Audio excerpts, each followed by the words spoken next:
Well, hello. Welcome to part two of the Critical Thinking Tools module.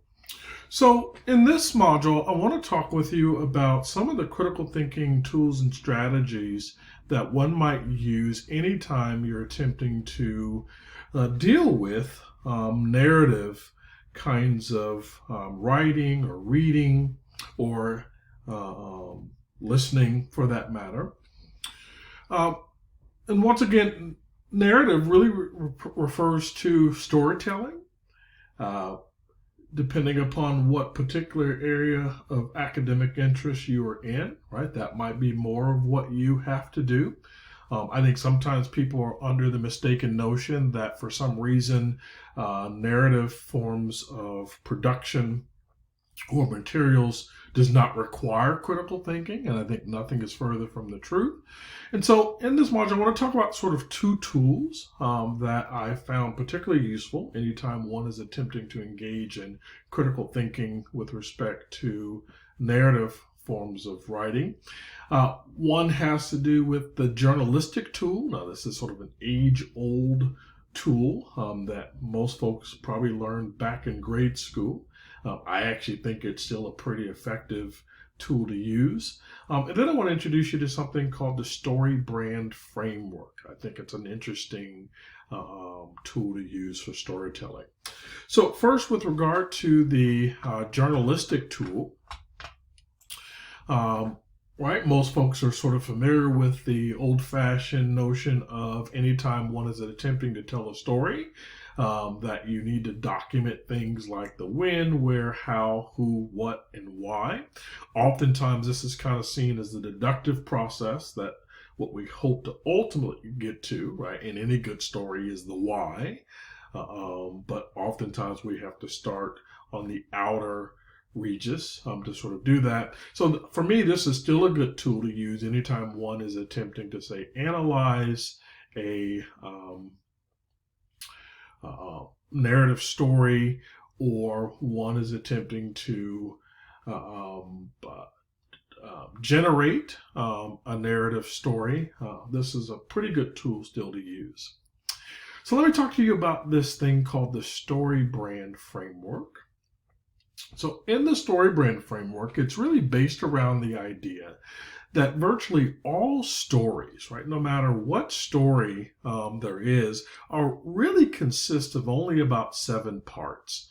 The folks at Story Brand have kind of made the argument that there's really only 7 different kinds of stories in all of Hollywood. So if you like to watch movies, they sort of make the argument that there's really only 7 different stories in movies, and they're all basically different in as much as they emphasize one or more of these different parts. And so, according to Story Brand, a good story always sort of begins with first identifying the main character. We typically refer to the main character as a hero. And generally, that main character has a problem. And so the problem, and oftentimes there might be multiple problems. So the problem might exist on 3 different levels, right? There's the external problem, the problem that is sort of obvious, it's above the surface. But there's normally an internal problem, usually having something to do with the self-confidence of the main character. And then there's sort of this more amorphous philosophical problem, like the problem between good and evil. And so most narratives, once again, are attempting to kind of present a problem by the main character at these 3 levels. Normally, in a good story, right, there comes along a guide, right, someone with authority who displays empathy, who's basically there to help the main character or the hero in the story. Okay, and the function of that guide is that they usually help develop, or they hand, if you will, the main character a plan, right? So this guide gives them a plan, and that plan typically then calls them to action in some way. Okay, ultimately, engaging in the actions that are spelled out in the plan leads to results that hopefully, right, if it's a good story, results in success but oftentimes, right, might result in failure. And it may be a mixture of that. And usually these successes and failures have to do with the problem, right? So the results might help solve all three, right? The external problem, the internal problem, and then the philosophical problem. But oftentimes, right, a good sort of mystery suspense kind of story might solve one of these. So therefore, there might be a success on one or two of these, but there might be an ultimate failure on the other. Right? So once again, the story brand framework is that any good narrative has to have these 7 parts to them.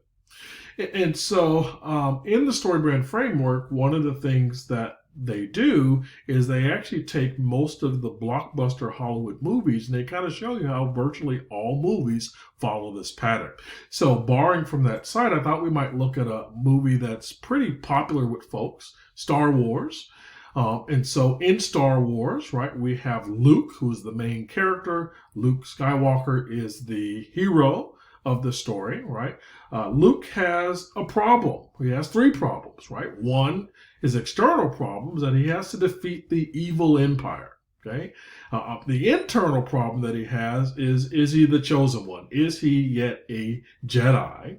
And of course, the philosophical problem here is good versus evil. By the way, most stories have that same philosophical problem, right? Good versus evil, right? So how does Luke ultimately deal with this problem? Well, he has a guide. He meets Yoda, right? Who lived as a Jedi, who provides Luke with a plan to trust the Force, right? Trusting the Force yields actions to go out and defeat the Empire. By engaging in that action, right, the rebellion avoids defeat, and the rebellion is crushed. Okay, so once again, Star Wars can be divided into these 7 pieces. So one of the things that I want to give you the opportunity to do, I'm going to assume that many folks have already had the opportunity in life to play around with the journalistic what, when, where, how, why. But you may not have had the opportunity to play around with something called the story brand approach. And once again, as you think about how you might design your courses, right, to the degree to which your courses involve some kind of narrative, you might, in fact, be able to incorporate this into the ways in which you have students outline the narratives that they want to tell. For example, in the story brand approach, right, you have to identify, once again, one can use this as an outline by which to guide the narrative that you want to tell, but who's the hero? Who's the main character in your story? What is the problem? Is the problem, and once again, the problem basically exists at all 3 levels. So what is the external problem? What's the internal problem that the main hero is wrestling with? And then what is this sort of philosophical problem that's a little bit amorphous? Who's the guide or what's the guide, right? So the guide can be a what, it doesn't have to be a who all the time, right? How do they display empathy with the hero? And then how do they reflect authority, either in general or at least for the hero? What's the plan that is ultimately devised to come up with? And then what are the actions that are called for on the part of the hero in the plan? And then ultimately, what are the successes? And then what are the failures in your story?